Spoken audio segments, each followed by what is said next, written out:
Hello and welcome to Producer Profile. Producer Profile is a show where we showcase some of the talented people who work behind the scenes in the entertainment, business, and local communities while making positive influences on the lives of others.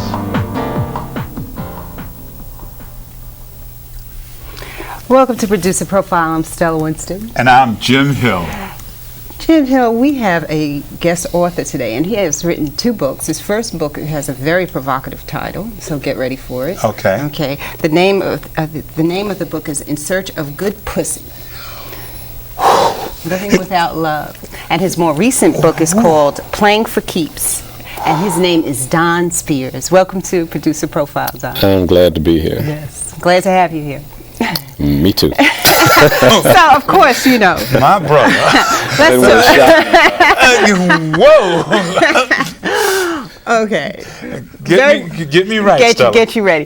Now, I read through some of the book, and I must say that I brought the book down with me to my friend's house in Virginia, and she put it on her coffee table, and she had a party, and needless to say, like everyone that came to the party picked up your book because of the provocative title. But one of the things that we found out is really a metaphor. What is it a metaphor for? It's a metaphor for euphoria.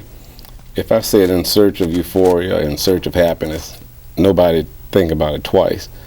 But the minute they see good pussy, everybody's curious. And I was trying to get everybody to focus on exactly what a feeling of euphoria was like. And most people can identify with sex. So, needless to say, I killed 2 birds with 1 stone. Okay. But what is the purpose of the book? I mean, you go from A to Z. Right. In A, you give a lot of history. You take us through what the black man has gone through in this country from slavery, from the Middle Passage, up until this time. Well, the reason I did it that way is because historically, black women had gotten recognition, writing books about relationships, writing books about black men. And just as I don't know what it's like to get pregnant or to give birth, a black woman doesn't know what it's like to be a black man in America. Nobody knows what it's like to be a black man in America except another black man.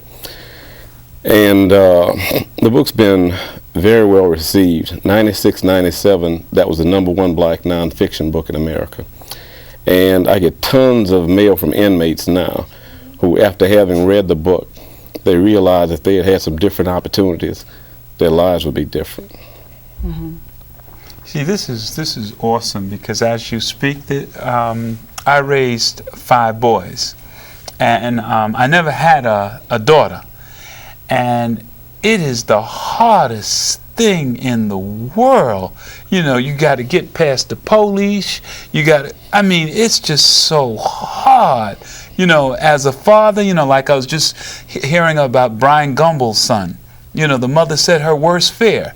You know, it is, brother, all I can say is I commend you.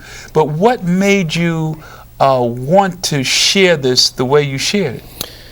Well, I grew up in New Orleans, and most of my life was like Christmas. Okay. I was one of the first 10 blacks in New Orleans to have a Corvette. White boys didn't have Corvettes, and I was driving one. I drove an Auburn Bowtail Speedster, which is what Remington Steele drove in that program. Mm-hmm. I was involved in the biggest nightclubs in New Orleans, parties on yachts, flying around in planes at night, that kind of thing. And then I found myself divorced for the 2nd time.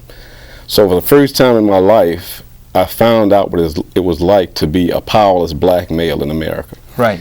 And it was a rude, cruel awakening.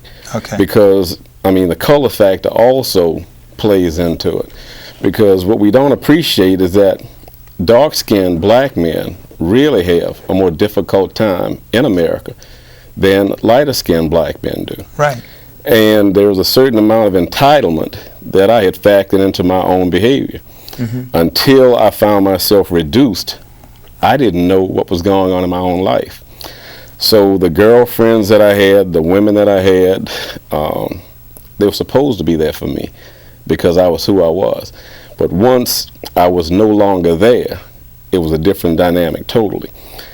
The only reason I was able to make it again after divorce and some of the things that happened is because I knew who I was. I had expectations of myself.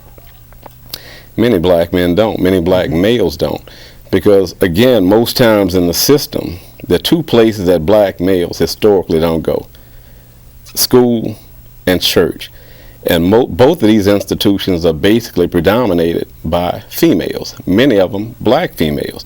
Many of those black females have had very disagreeable relationships with black men. So many times, but not all the time, the black male, the little boy in the class, he's the one who catches the hell that she can't give to the man who screwed her over the night before. Right. So even now, Oprah Winfrey and all these women have different programs to help enable black females. But who's trying to help black males? And I mean, right now there's 6.6 million people in jail. Most of those people are black males. Nobody is really doing anything for them. The Essence Music Festival was in New Orleans, the 4th of July weekend. Tom Joyner said it looked like 60 women for every one man. I was there. That's what it looked like.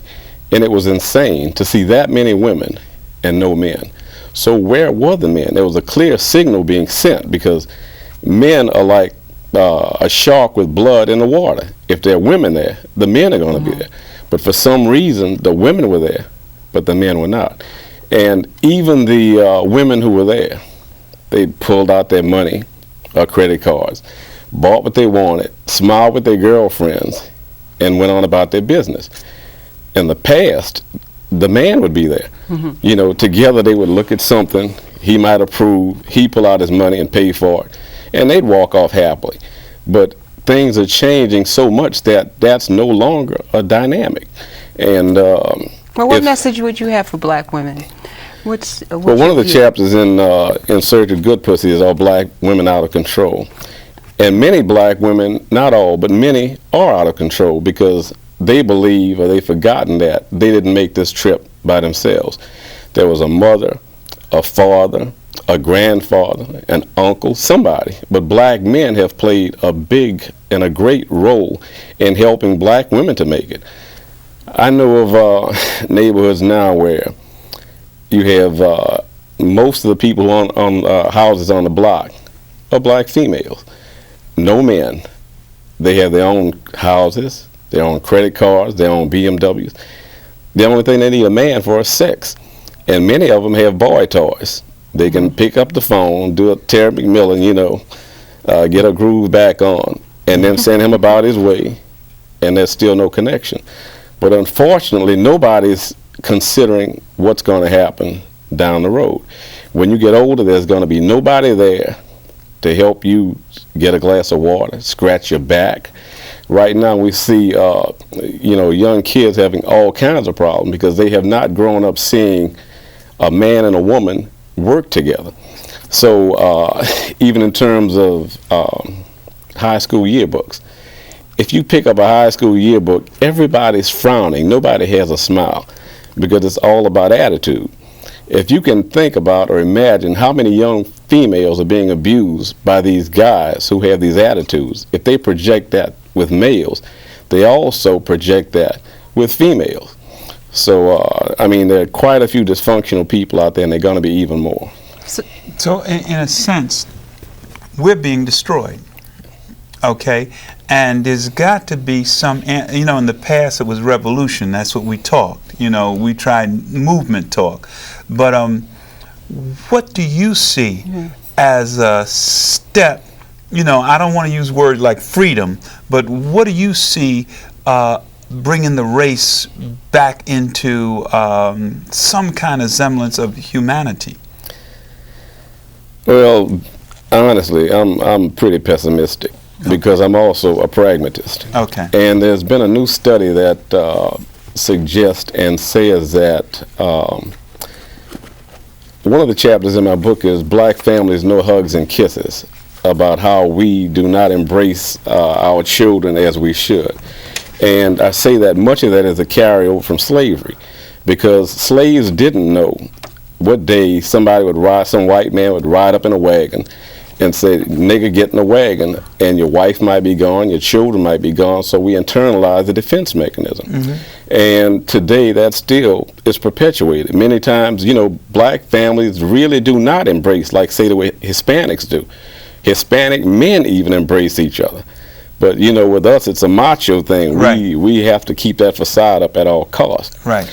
The study suggests that when, and they've done this with mice and rats, that when a mammal is not touched or stroked, that the brain does not develop properly.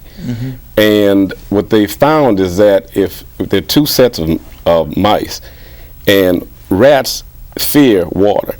So what they did was they took the mice who were stroked and put them in and used computers to track to see how long it would take them to find the platform, versus those who had not been stroked, whose brains theoretically did not develop properly.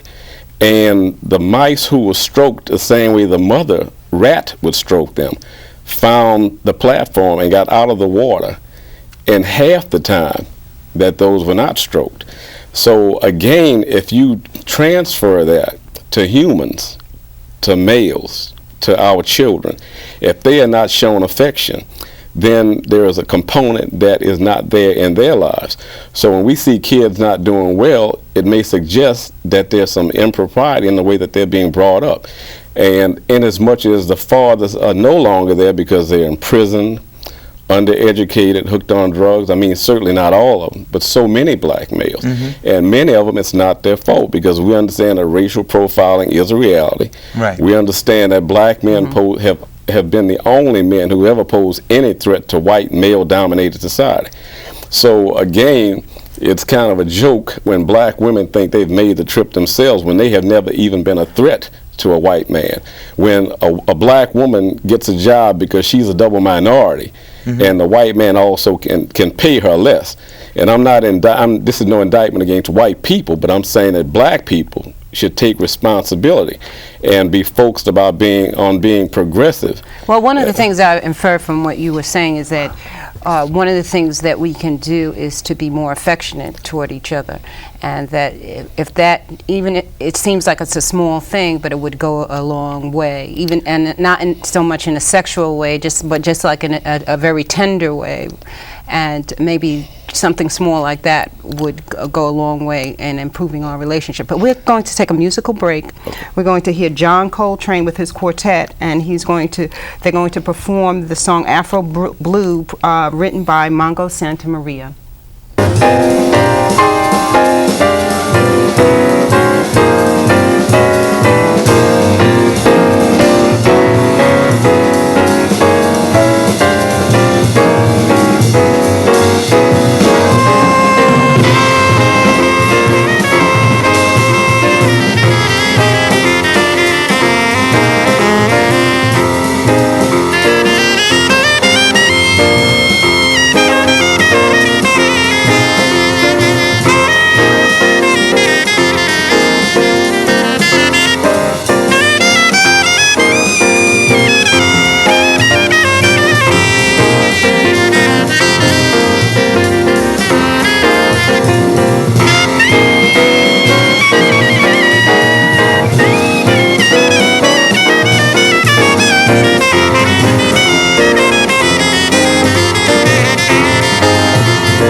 out of zone on that. But I'll hand it to you.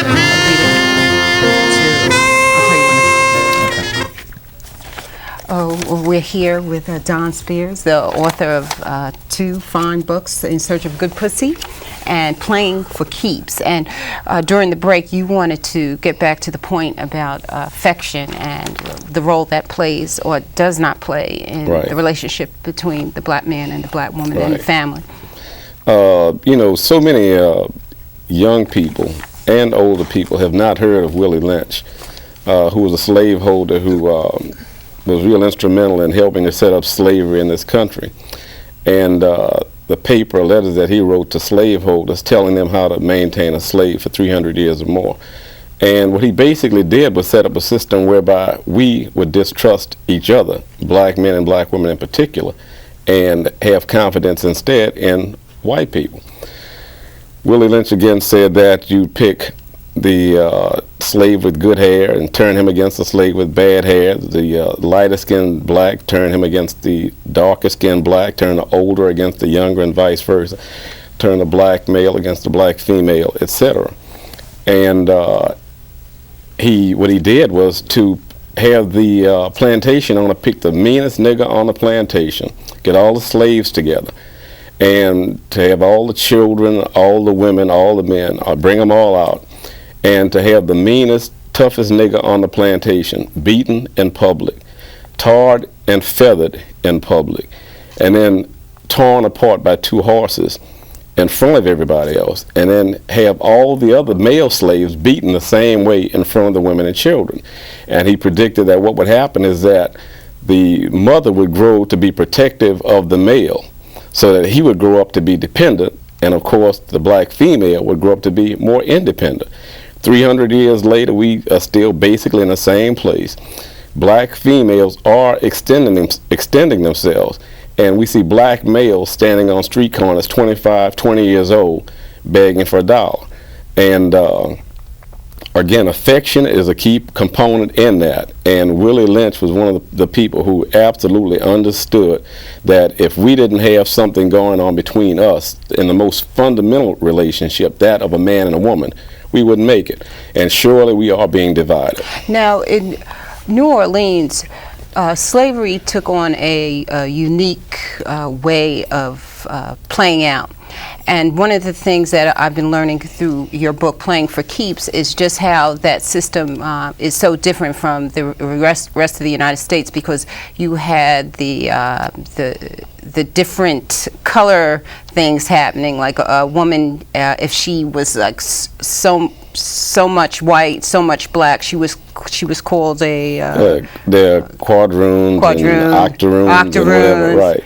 But there was a situation called placage, and in placage, the mothers of these beautiful Creole girls would take them to the Orleans ballroom, where they would meet French and Spanish soldiers, and they would become second wives to these soldiers.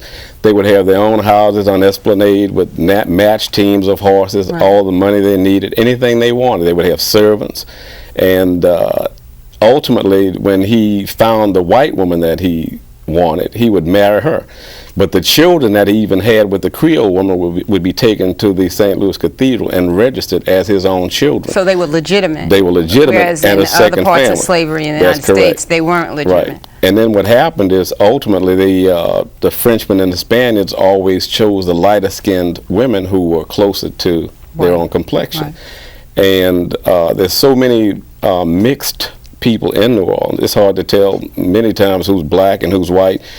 They speak French. The names are like Garanger, Catrin, LeBlanc, or Spanish or whatever. And it's interesting sometimes to go to a funeral or wedding, and you would see the black LeBlancs who look white, you know, drinking a Coke with the white LeBlancs, and they know they're related. And after the funeral or the wedding, everybody goes back to either being black or white, but they're still related.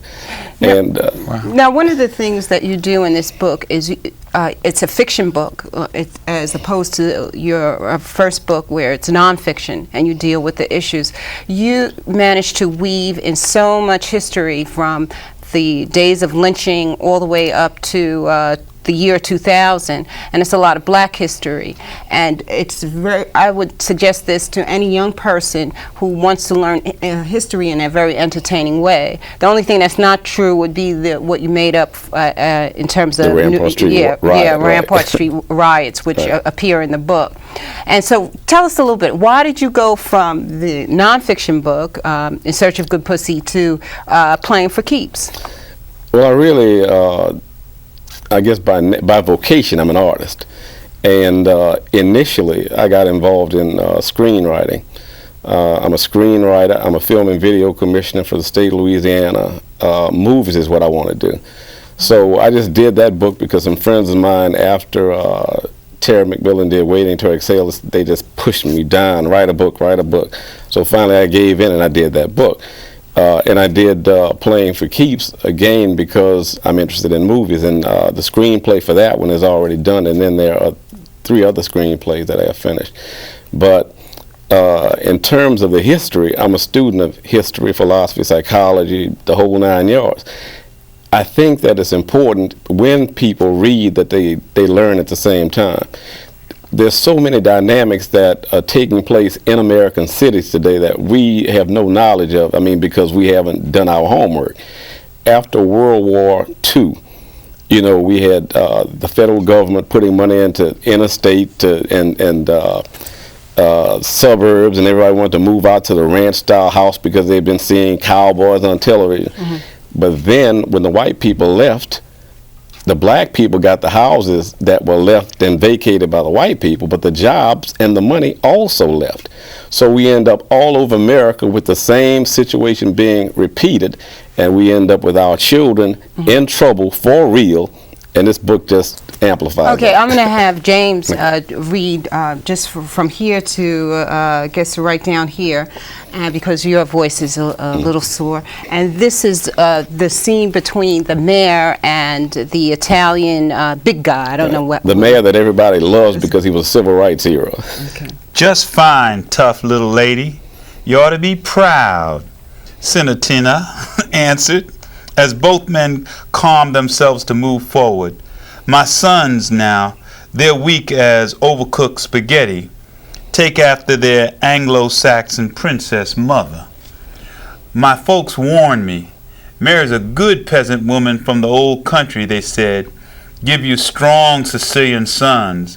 But no, from the time she walked into my club all blonde and cool, I had to have her. Wipe that superior smile off her fucking face. I did, but she got the last laugh. Gave me 3 punk sons without a pair of balls between them. I'm sorry. But get to this part. Okay, look at you. You didn't do it so bad, Sam. Creole society girl. Senatina diamond pinky ring caught the lights as he scratched his chest with his fat blunt finger. Creole society girl, all right. Her great-grandmother took her great-grandmother to a quadroon ball at the Orleans Ballroom and hooked her up with some Frenchmen. Got her a big house on Esplanada from black servants and a matched team of black horses to boot. She had 3 children by the son of a bitch. Then he got married. Of course, she kept everything. Okay, thank you so much, James. But see, this is a very powerful book. Thanks for coming to produce the profile, Don Spears. So if someone wants to get your book, where can they find your book? Many of the bookstores have it now, and I'm doing book signings in the Brooklyn area on Monday. Okay. Yes, now you're doing a book signing in Brooklyn and in Harlem on September 9th? Right. Okay, do you know where? No, I okay. I don't. Is there, okay. So thank you for coming to Producer Profile. Yeah, thanks for having me. Okay, you're watching Producer Profile. I'm Stella Winston. And I'm Jim Hill. Okay. Till next time. Bye.